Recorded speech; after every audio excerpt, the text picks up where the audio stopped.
Goedemiddag van de Drupa Floor hier in Düsseldorf. Ja, we kunnen het er moeilijk langs kijken, want het is een enorme booth. Die van Canon, daar hebben we het over.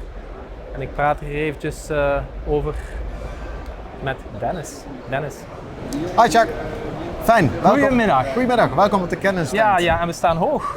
We hebben expres even deze positie gekozen om toch een beetje een overview te hebben over onze Ja, stand. ik zie het, want het is heel wat om tot je te nemen. Hè? Ja, we hebben zo'n 3900 vierkante meter aan stand hebben we, met ons hele productportfolio wat opgesteld staat.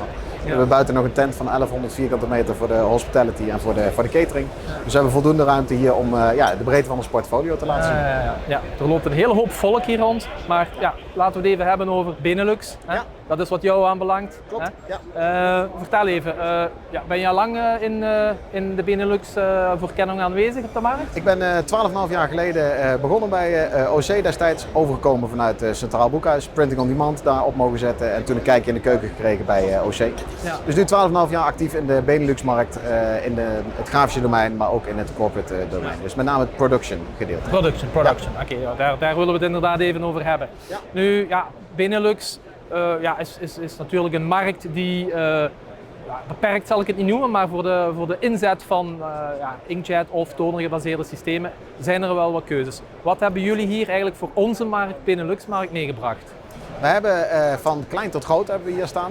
Dat betekent we hebben een heel mooi ImagePress portfolio op toner-based. Ook daar zijn we nog continu op aan het doorontwikkelen. Uiteraard is er inkjet, maar laten we ook niet vergeten dat er voor toner absoluut nog een hele grote markt is. Ja, dat vergeet men soms te zeggen. Hè? Ja. Vergeet me soms te zeggen, want dat is absoluut een hele goede technologie en het gaat met name om de toepassing. Dus we proberen vooral vanuit de toepassing, wat produceert de klant, te kijken oké, welke technologie hebben wij dan die daarbij past. Ja, ik ga er direct even op inpikken als ik mag. Hè? Want iedereen heeft de mond vol van inkjet en noem maar op. Hè? Wat natuurlijk de coming technology is, of het is er uiteraard al. Absoluut. Maar als je zegt van speciale toepassingen eerder toner of inkjet, welke zou jij dan eigenlijk kiezen voor toner en welke voor inkjet?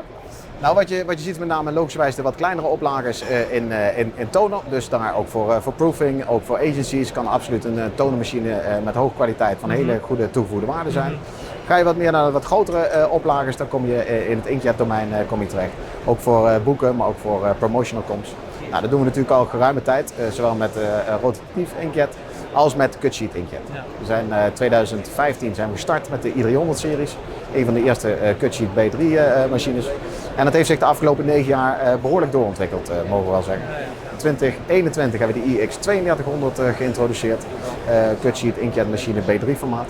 En wat erg leuk is om te vermelden is, we hebben hier een aantal beursprimeurs, waaronder de iX1700. Ja. En dat zit in feite tussen onze high-end tonermachine en net onder de bestaande iX3200. En welke formaten spreken we dan? We hebben het nu over B3 formaat. B3, oké. Ja, correct. En wat we nu hebben gelanceerd is de iX1700. Dat is een 170 pagina's per minuut inkjetmachine. Inzetgebied tussen de 300.000 en 1 miljoen A4'tjes per maand. En die wordt beschikbaar in 2025 en we hebben hem hier alvast voor het eerst buiten Japan hebben we hem staan. Mooi. Ja, we hebben ondertussen al wel wat data, wat cijfertjes gekregen. Dat is altijd heel belangrijk. Maar laten we ook eens eventjes over de toepassingen spreken. Hè? Want ik heb me laten vertellen, we hebben net book production eventjes aangehaald en dergelijke. Maar jullie hebben recentelijk weer iets nieuws ingelijfd onder het Canon.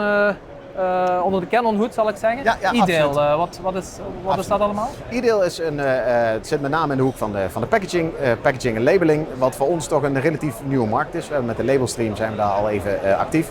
Maar het is absoluut een specifiek segment. Daar heeft Ideal behoorlijk wat technologie, kennis en met name ook kennis van de markt van. We hebben nu met de in eigen beheer ontwikkelde Canon inkjet koppen die we hebben geplaatst in die iX1700. Hebben we nu ook hier een aankondiging rondom de Labelstream 2000. Ook eigen ontwikkelde Canon koppen. En dat wordt aangevuld met inderdaad het portfolio van Ideal. Ja. We zijn het er zelfs al natuurlijk. Hè. Canon heeft natuurlijk enorm veel toepassingen, maar jij zit in dat production segment, zal ik het dan noemen. Ja, jullie hebben nog een speciale leuze voor Drupa meegebracht. Klopt, leuk dat je dat aanhaalt. We staan hier met Canon The Power to Move. En dat gaat over print in de breedste zin van het woord. Power geeft natuurlijk de kracht aan.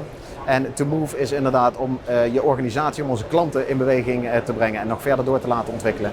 Maar to move betekent natuurlijk in het Engels ook beroering, emotie.